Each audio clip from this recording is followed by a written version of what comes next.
3000 € le kilo? Tu appelles tout de suite et tu dis oui. Fumer, c'est nul. Ça fait tousser. C'est toi qui fais la loi maintenant.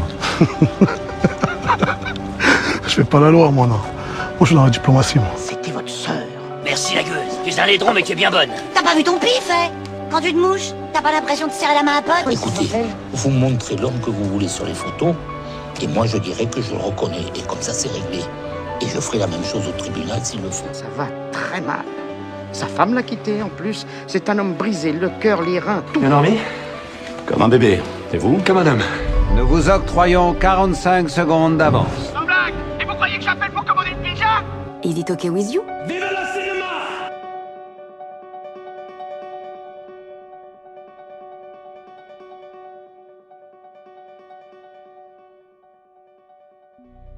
Aujourd'hui, l'Instant Pur Cinéma a l'honneur de recevoir un réalisateur et scénariste reconnu pour sa capacité à mêler émotion, suspense et introspection. Bienvenue au cinéaste américain Todd Komarnicki à l'occasion de la sortie de L'Espion de Dieu en salle depuis le 22 janvier. Entretien réalisé grâce à Sage Distribution que je remercie infiniment pour l'opportunité et la confiance. Je ne serai pas seul pour cet entretien, en effet j'accueille avec plaisir Antonin qui viendra traduire l'intégralité de cet entretien. Salut Antonin, merci d'être là. Salut, avec plaisir. Et bonjour Todd. Bonjour à tous. Thanks for your time. How are you? Très très bien. En 1933, lorsqu'Hitler arrive au pouvoir en Allemagne, il s'empare rapidement de l'église allemande et rallie de force certains dirigeants catholiques à sa vision du monde. Par la suite sera créée une église nationale du Reich en invoquant une version nazifiée du christianisme, et en quelques mois, les Bibles et les croix disparaissent des sanctuaires, remplacés par des exemplaires de Mein Kampf ainsi que la croix gammée. Le pasteur Dietrich Bonhoeffer est plongé au cœur d'un complot visant à éliminer Hitler. Peut-il assassiner un homme pour espérer en sauver des millions? Sa vie et sa foi sont en jeu. Comment s'est passée la sortie de ton film, Todd? J'ai vu qu'il était sorti aux États-Unis en fin d'année dernière. Comment vis-tu cette sortie française et peut-être européenne même? Well, those are two very different things. Je dirais que c'est deux choses vraiment très différentes. Je suis vraiment très excité à l'idée que le film sorte en France. J'adore la France. Donc je suis vraiment très excité à propos de la sortie en France. J'adore la France. Je suis marié à une femme irlandaise, donc je passe vraiment beaucoup de temps en Europe, notamment en France. Et ma sœur, elle déménage en ce moment même en France parce qu'elle est mariée à un Parisien, donc j'aime vraiment tout ce qui est français. Donc peut-être que je prendrai ma retraite en France comme ma sœur. J'aime vraiment beaucoup la France. En revanche, la sortie aux États-Unis, elle a été vraiment très positive avec le public. Ils ont adoré le film. Les meilleures critiques ont fait également de très beaux retours. Ma seule déception, je dirais, c'est que on est sorti en même temps que Vaiana 2, Gladiator 2 et puis Wicked. Donc il y avait uniquement les petites salles, les petits cinémas qui étaient disponibles pour nous. On a vendu tous nos tickets d'entrée, mais on n'avait que les petits cinémas du fait de ces gros films qui sortaient en même temps que le nôtre. Tout d'abord, quelle est la timeline de ton projet? J'adore savoir ça par rapport au film. Quand as-tu pensé et écrit les premières prémices de cette histoire, et combien de temps ça t'a pris pour en arriver au film terminé? This is the same answer for every movie. C'est la même réponse pour tous les films. C'est la même réponse pour Elf, la même réponse pour Sully, la même réponse même pour les films qui ne sortent jamais en salle. C'est 7 ans. C'est presque comme si c'était écrit dans la Bible d'ailleurs. Tu dis oui à un projet et puis tu as 7 ans à attendre devant toi.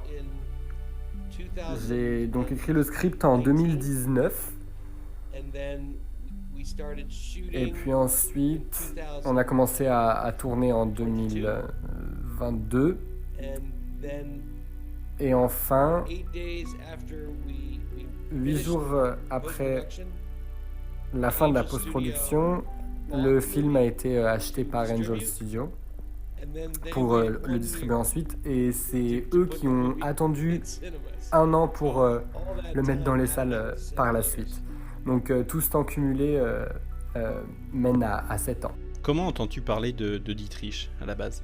When I was 22 years Quand old, j'avais 22 ans, j'ai entendu pour la première fois parler de Dietrich et j'ai lu son livre Vivre en disciple, le coup de la grâce.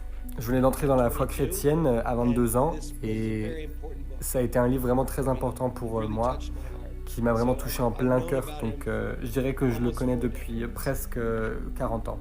Quelles ont été tes documentations pour écrire le film? Tu nous parlais du livre, est-ce qu'il y en a eu d'autres? he wrote Il a 34 écrit 34 livres. Was that 34 livres?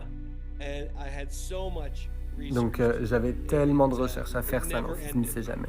Quelle est ton envie au moment où tu écris le film? Qu'est-ce que tu as envie de raconter justement de sa vie? I think the most important thing is Je pense that que le plus important, c'est qu'on retienne qu'on peut tous être aussi courageux que Bonhoeffer. Et surtout en ce moment, quand l'extrême droite est en train de monter partout dans le monde et qu'elle grimpe d'ailleurs très très rapidement aux US, il faut absolument être courageux et s'opposer pour protéger ceux qui sont le plus vulnérables.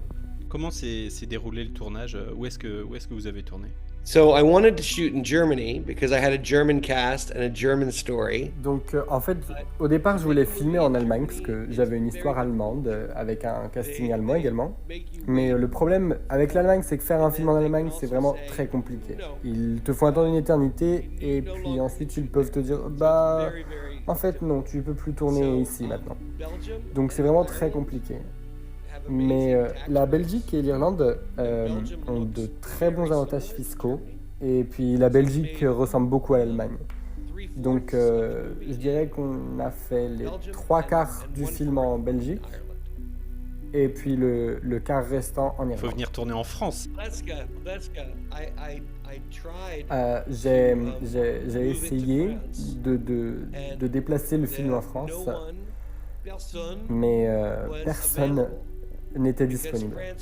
Parce que la France était tellement occupée et il n'y avait personne de disponible, notamment en production, pour au moins un an à cause de Netflix. Parce que Netflix avait embauché tout le staff français. Peut-être une envie pour un prochain film de venir tourner en France, peut-être? How do I say? Absolument. Comment est-ce que je peux dire ça? Absolument. J'ai un nouveau script qui s'appelle L'Américain. En fait, c'est à propos d'une star de cinéma américaine qui vient en France pour assister à une rétrospective de sa carrière. Et en fait, on se rend compte qu'il a vécu une vie complètement secrète et cachée en France. Et la vie qu'il avait en fait aux États-Unis était complètement différente. Donc son fils vient en France pour essayer de remonter sa trace. Et donc le film sera filmé à 90% en France. On a pu voir le film avec Antonin, il nous a beaucoup plu, donc en tout cas bravo et merci de nous faire vivre des émotions. Oh, merci à vous.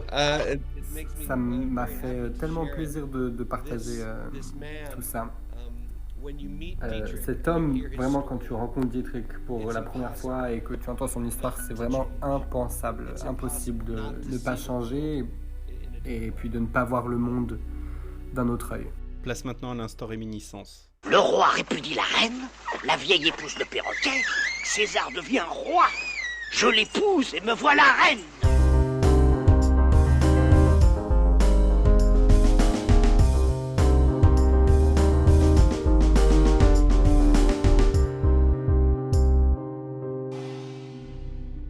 Je vais te poser plein de questions pour répondre, c'est ce qui te viendrait à l'esprit tout de suite si jamais je te reposais la question demain ou plus tard, selon tes humeurs, tes envies, tes soucis également, tes réponses pourraient être complètement différentes et il n'y aurait pas de souci avec ça. Quel film te ramène directement en enfance?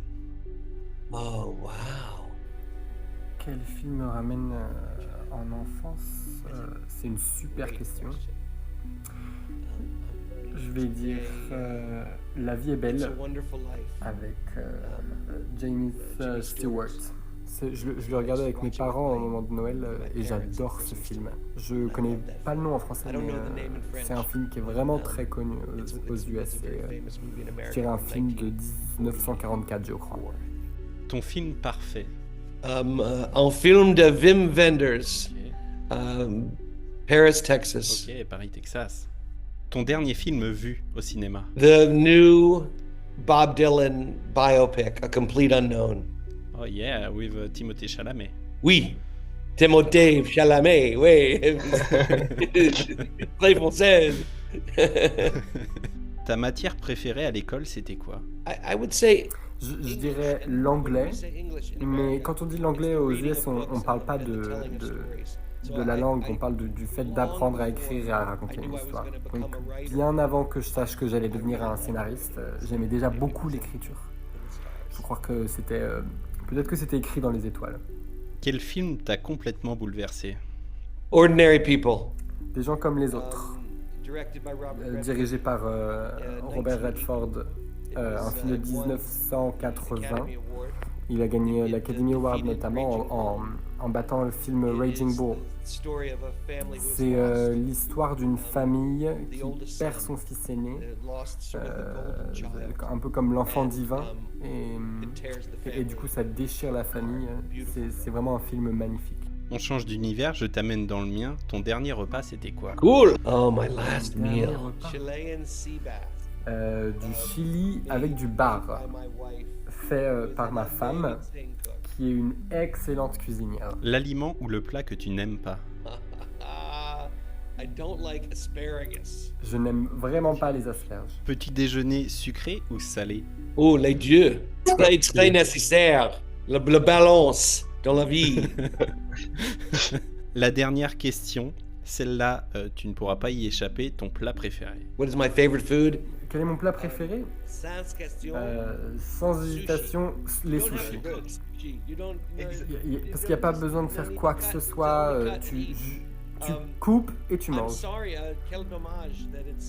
Mais quel dommage que ce soit déjà la fin de cette interview, parce que je me suis vraiment amusé. Thanks. L'Espion de Dieu, donc un film réalisé par le cinéaste américain Todd Komarnicki, au cinéma depuis le 22 janvier en France.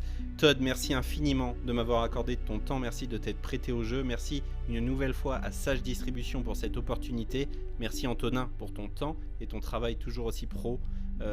Todd, bonne continuation et je l'espère à très bientôt.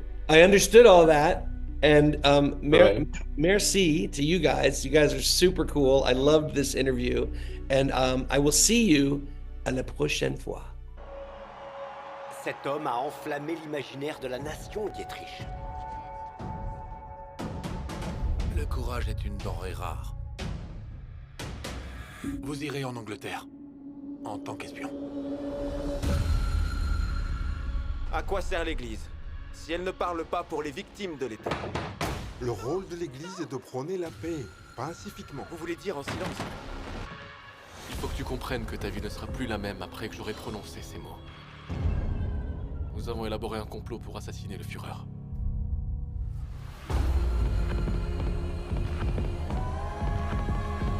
Alors, guide nos mains. Guide nos mains tremblantes. Dieu a envoyé un prophète à l'Allemagne, un vrai sauveur! Notre silence, en réponse au mal, constitue un mal en soi. Les mots n'ont plus aucun sens, Dietrich. Ce sont des potences, des balles. Après cela, il sera impossible de faire marche arrière. Dieu nous pardonnera-t-il si nous passons à l'acte? Nous pardonnera-t-il si nous choisissons de rester les bras croisés?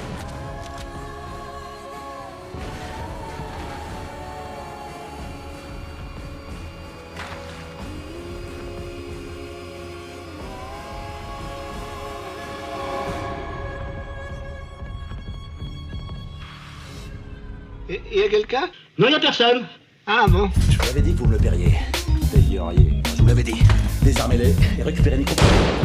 C'est pas moi. C'est qui alors? J'ai vu, je sais qui c'est, mais je dirai rien. Vous savez découper une sole, un loup, un turbo? J'ai des notions mécaniques. Bon, tout le monde règle sa montre. Mission, quelle heure est-elle? 14h12. Midi 5, parfait. Arrivée d'air chaud.